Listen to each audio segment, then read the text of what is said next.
Hey y'all, welcome back to Reality Check, please. I'm your host, Cassie, and happy Saturday. We are back with our messy minutes, or I guess you could also say our weekly reality checks. We'll be talking about kind of like the unhinged moments that have come out throughout this week. We are going to be talking today about JoJo Siwa and how she threw somebody out of her concert recently. Not only that, we're going to talk about the Lala and Scheana drama that's been happening in the Bravo world. I talked a little bit about it on my TikTok yesterday. I was listening to Sheena's latest podcast, the one where she's addressing like all the rumors with Alex Baskin, not knowing that the first half is with her co-host or like her sometimes occasional co-host, Kiki Monique, and they were talking about the Lala drama. So we're going to get into all that good stuff today. Give me all your hot takes. Let me know what you guys think of this segment.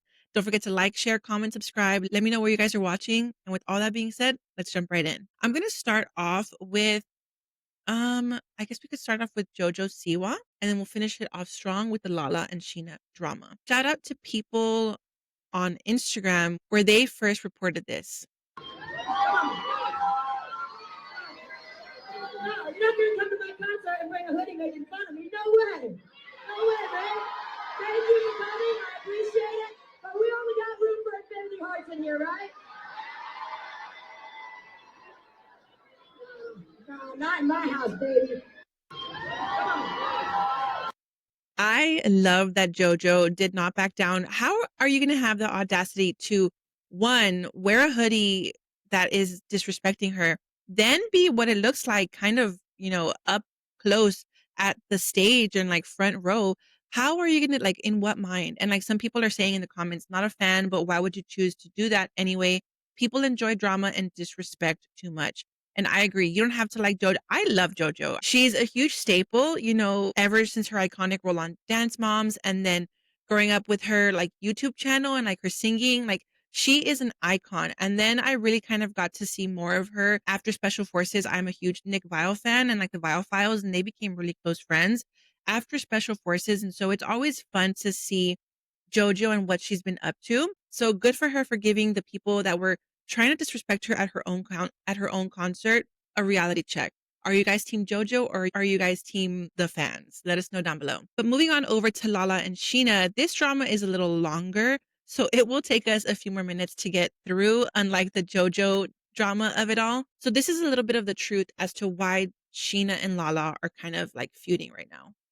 Tell the listeners, it was not about the book post or her saying that nothing she ever does will be good enough. It was not about that. The real reason, which I've alluded to in interviews, but I didn't want to put people completely on blast because these are people I genuinely care about.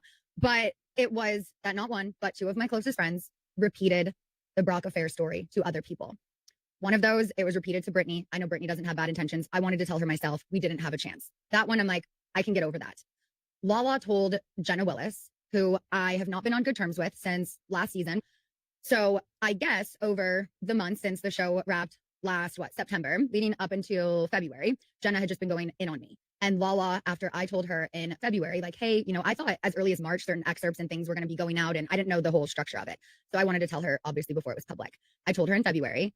I found out a week before I left for book tour that she told Jenna around February. Why?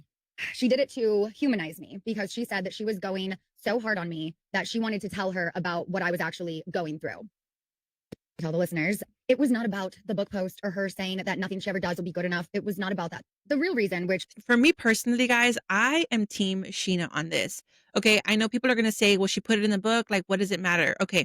So this did not explain like everything. So after Scheana found out, Lala called her crying, right? And she said, I'm so sorry, but I told Jenna. And Scheana was kind of like taken aback. She says, okay, like this is a week before my book's about to launch. Let me kind of like process everything and like we'll talk later. Lala tries to reach out again that evening and Scheana was just not ready for a conversation. The following day, I think she said that they saw each other at school pickup for Ocean and Summer Moon.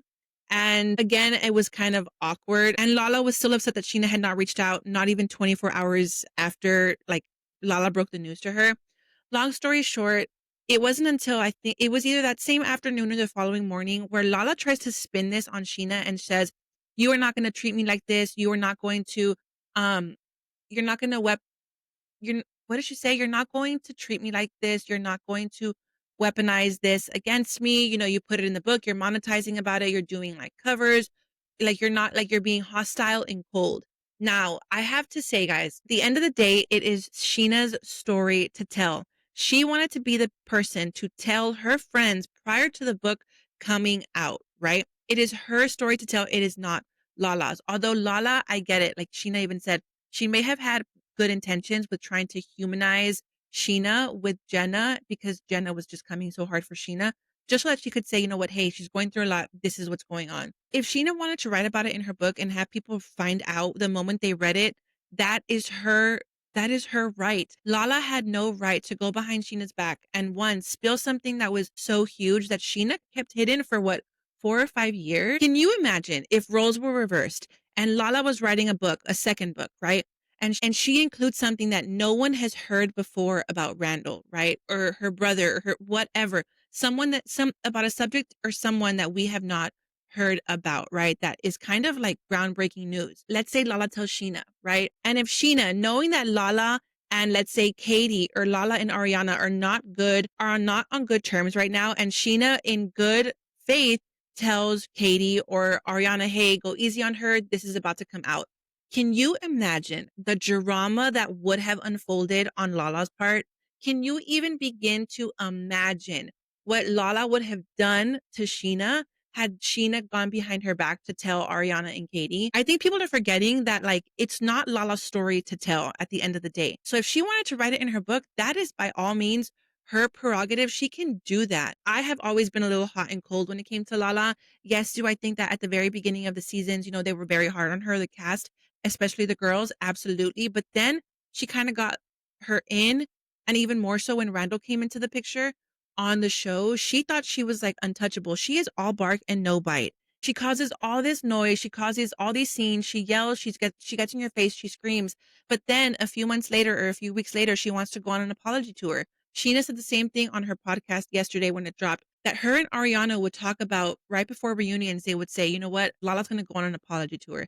And that's exactly what we kind of saw happen after Scandival happened. That reunion during 2023, when Scandival happened, everyone, right, including Lala, came so hard for Sandoval and for Raquel. So, so hard. However, when the narrative shifted the following season and everyone got to see how successful Ariana came out of this, that's when I think jealousy and envy kind of sunk in into Lala, and she now wanted to turn around and like include Raquel and get her to come in and to film and like talk to Sandoval. And I get it. Make peace, be civil, be cordial within like in a group setting. That was their job, was to film together. But then she wants to be the mouthpiece for Sandoval and Raquel when it comes to Ariana and like try to get Ariana to understand like you need to forgive and forget. Like just like no, I'm so sorry. No. There is one last clip I wanted to share, and that is where Lala responds to another allegation or accusation that Scheana made in her podcast, and that was this. Just fucking insufferable. Is when she lied. She talks about a moment that we had that somewhat had to do with our kids. She claims I cussed her out in front of my kids. She wasn't in my car. I was annoyed that her lack of self-awareness now entered my child's world, you know? So I tried to lift my kid's spirits by taking her to go get sushi. I parked the car. I got out of the car, and before I got Ocean out, I called Scheana and basically said, you pull that shit again, I'll fuck your whole world up. And then I think she said, fuck you, bitch. Then we hung up on each other. I got my kid out and we ate sushi. I did not cuss her out in front of my kid.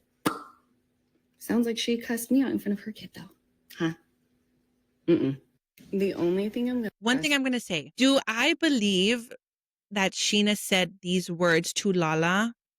I feel like we've never even seen Scheana speak like that on TV. And granted, I know people can be performative. They can put up a front. They can self-produce everything. But I personally don't believe it. I already could care less when it comes to Lala. However, this is the last thing I want to show you guys before we head out. The Bravo investigator is also sharing that Lala is no longer following Summer Moon. And so I don't think that they're going to get back together. However, like people are saying, unfollowing a baby is crazy. So bad it's good with Ryan Bailey, said LOL. Someone else said she probably blocked Scheana and it blocked her account as well, since Scheana runs Summer Moon's account. Regardless, I don't know, guys. Kids should be off limits, but that's just me.